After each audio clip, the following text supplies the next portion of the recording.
Bonjour et bienvenue encore. Moi, c'est Trésor Kasereka, votre coach en matière touristique. Et la fois passée, nous avions parlé sur l'argent.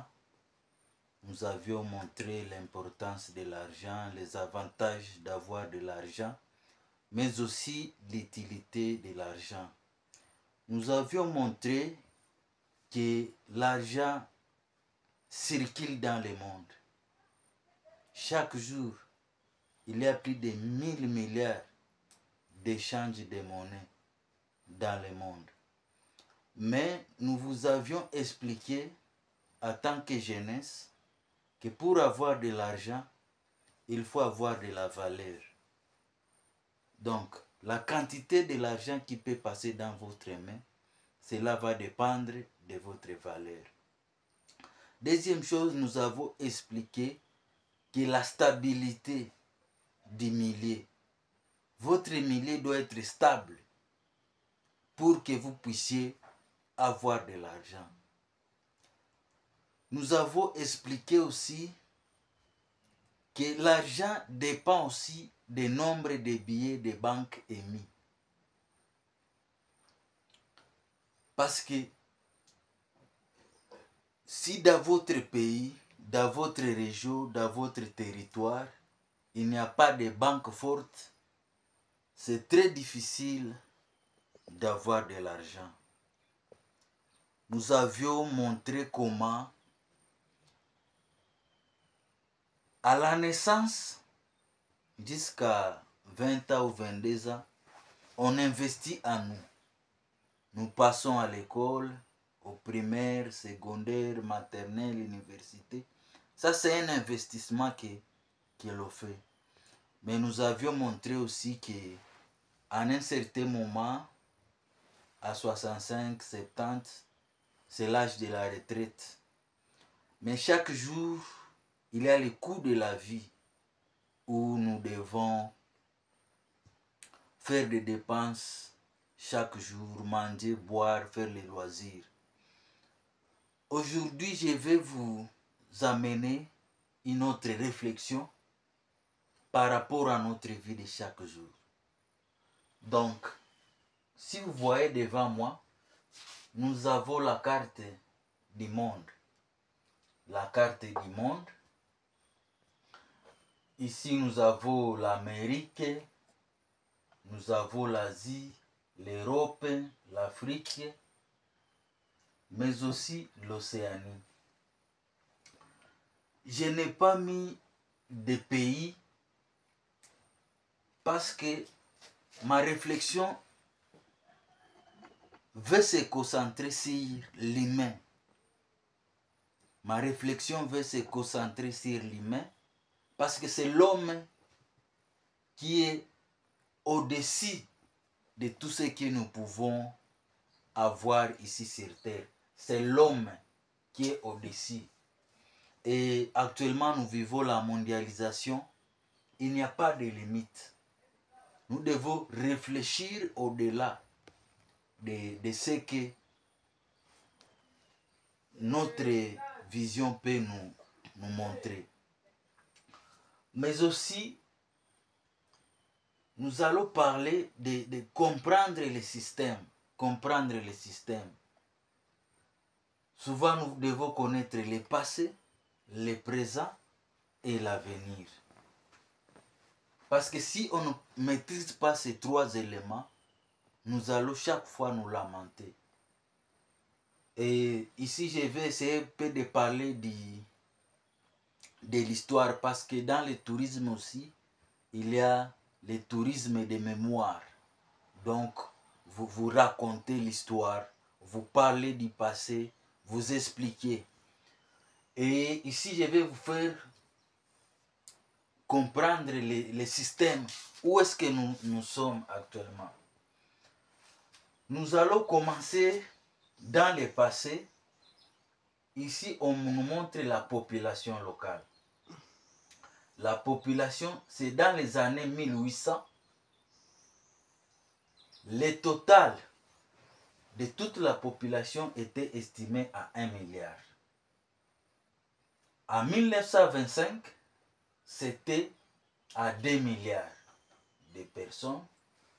En 1960, c'était à 3 milliards de personnes. En 1975, c'était 4 milliards de personnes. En 1987, c'était 5 milliards de personnes. En 2000, c'était 6 milliards. Ici, nous sommes à 2024. Nous sommes autour de 7 milliards de voisins. Et à 2050, vous pouvez imaginer, ceux qui font la statistique, ils savent faire l'exponentiation. Donc, vous pouvez voir comment la population croît de jour au jour. Et cela s'explique par la maîtrise de la technologie, où il y a des avancées des médicaments, où la médecine a amélioré considérablement. Comme vous venez de le voir, la population du monde entier veut de l'eau, de l'électricité, la santé, l'éducation, les infrastructures, mais aussi l'industrie.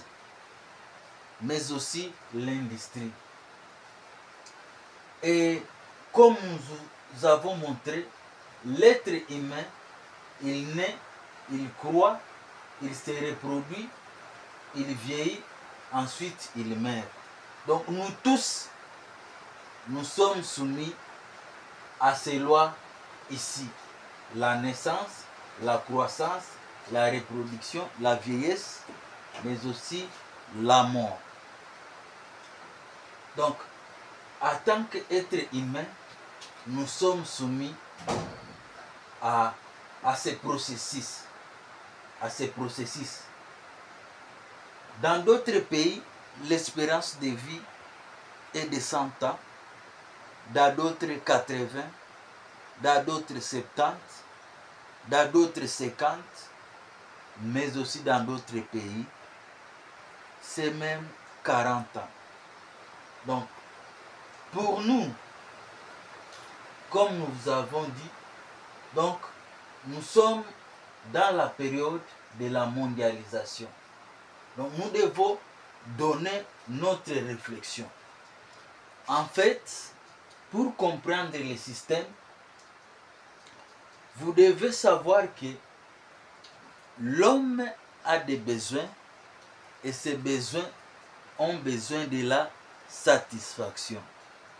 L'homme a des besoins et ces besoins